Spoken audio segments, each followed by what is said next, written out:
Gebyok adalah hiasan rumah tradisional Jawa yang terbuat dari kayu jati. Biasa dijadikan sebagai pintu atau partisi ruangan untuk mempercantik interior rumah.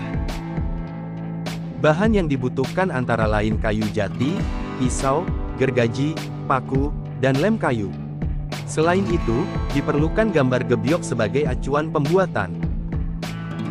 Proses pembuatan gebyok dimulai dengan pengukuran bahan kayu, penggilingan kayu hingga menjadi bentuk gebyok yang diinginkan. Kemudian dilakukan pewarnaan, pelapisan lem dan finishing. Gebyok dapat diaplikasikan sebagai pintu atau partisi ruangan. Sebaiknya dipasang oleh ahli yang sudah terbiasa membuat gebyok agar hasilnya optimal.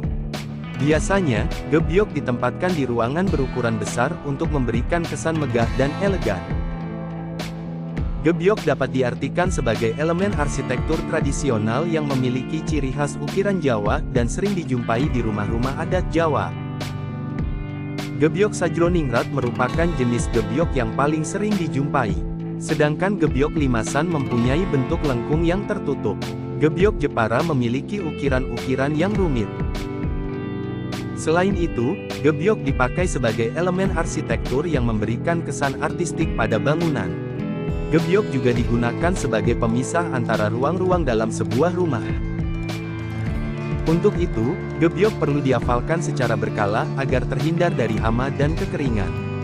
Jangan pula mengecat atau memoles gebyok karena bisa merusak keindahan ukirannya. Gebyok Jawa biasanya ditutupi kain putih dan digunakan sebagai pintu atau dinding, sedangkan gebyok Bali lebih sering digunakan sebagai dekorasi atau pemisah ruangan.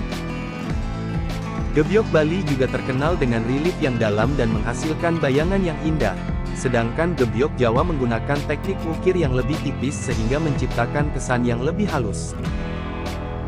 Gebyok Bali biasanya dihiasi dengan ukiran emas atau perak, sedangkan gebyok Jawa lebih sering menggunakan warna-warna lebih gelap seperti coklat atau hitam. Gebyok Bali juga sering dijadikan sebagai objek seni atau komponen dari bangunan adat Bali. Sedangkan gebyok Jawa lebih sering digunakan sebagai pintu atau dinding rumah tradisional Jawa.